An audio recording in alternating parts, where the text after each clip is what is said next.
Daf Yomi, Tractate Menachot, 20b, top of the page with the words. Since it's a short daf, I'll just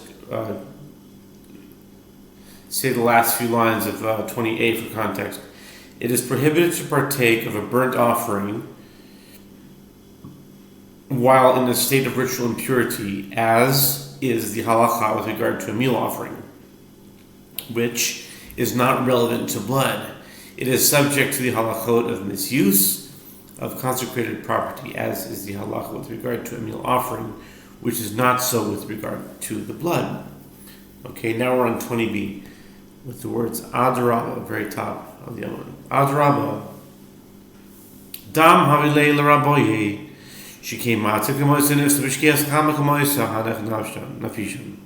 The Gemara rejects this proof. On the contrary, blood should be included in the requirement to have salt applied, since it renders the offering permitted to be sacrificed and eaten, as is so with regard to the handful, which renders the remainder of the meal offering permitted to be eaten. In addition, blood becomes invalid at sunset and can no longer be sprinkled on the altar, as is the halacha with regard to the handful of a meal offering, whereas the limbs of the burnt offering may be sacrificed at any point during the night.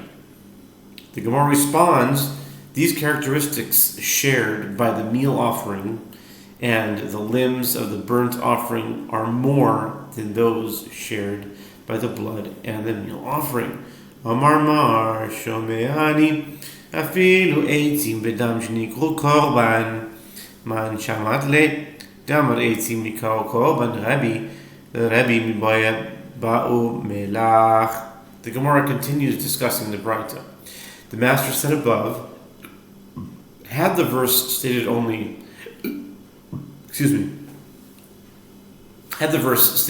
and every offering you shall season with salt, I would derive that this applies to even the wood and the blood, which are also termed an offering. Therefore, the verse states, and every meal offering of yours, Leviticus 2:13, to teach that just as the meal offering is unique in that other items come as a requirement for it, so too anything that is unique in that other items come as a requirement for it requires the application of salt. Therefore, the wood and the blood do not require salting, as in their case no other item is needed. The Gemara asks, whom did you hear who says that the wood is termed an offering? It is Rabbi Yehuda HaNasi, but according to Rabbi Yehuda HaNasi, doesn't the wood in fact require salting? Titania korban mincha melamed shemitan v'leitzim b'chama shnei gezirin v'chein hu omer v'agorados hipadnu al korban ha'eitzim. Rabbi Amar eitzim korban mincha hein v'tu'unin melach v'tu'unin hagasha. And this is as it is taught in the Braita. The verse states, and when one brings a meal offering, according to Leviticus 2:1, the superfluous word korban teaches that one can voluntarily give wood as an offering for the altar. And how much wood must one bring if he does not specify an amount? 2 logs. And the support for the fact that wood can be brought as a voluntary offering is from a verse, as the verse states, and we cast lots for the wood offering in Nehemiah 10:35. We cast lots for the wood offering. It's very interesting. Rabbi Yehuda HaNasi says this voluntary donation of wood is an offering like a meal offering, and therefore requires salt and requires bringing to the corner of the altar like a meal offering. And Rava l'divrei Rabbi eitzim tu'unin k'mitzav, and Rava l'divrei Rabbi eitzim tzrichen eitzim.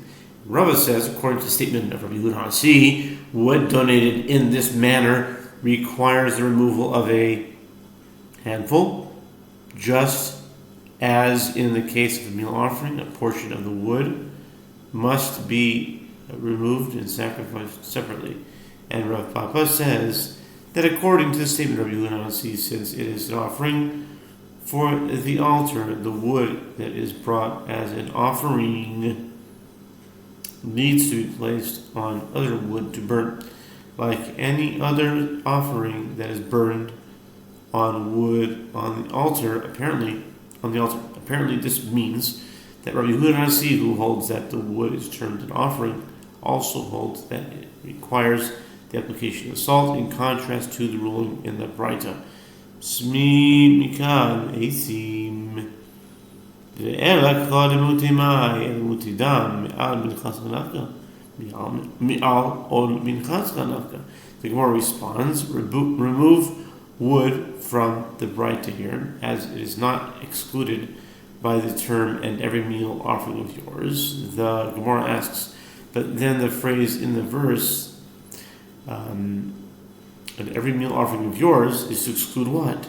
If it serves to exclude blood, this is derived from the continuation of the verse, which states, "from your meal offering," as explained in the continuation of the Braita.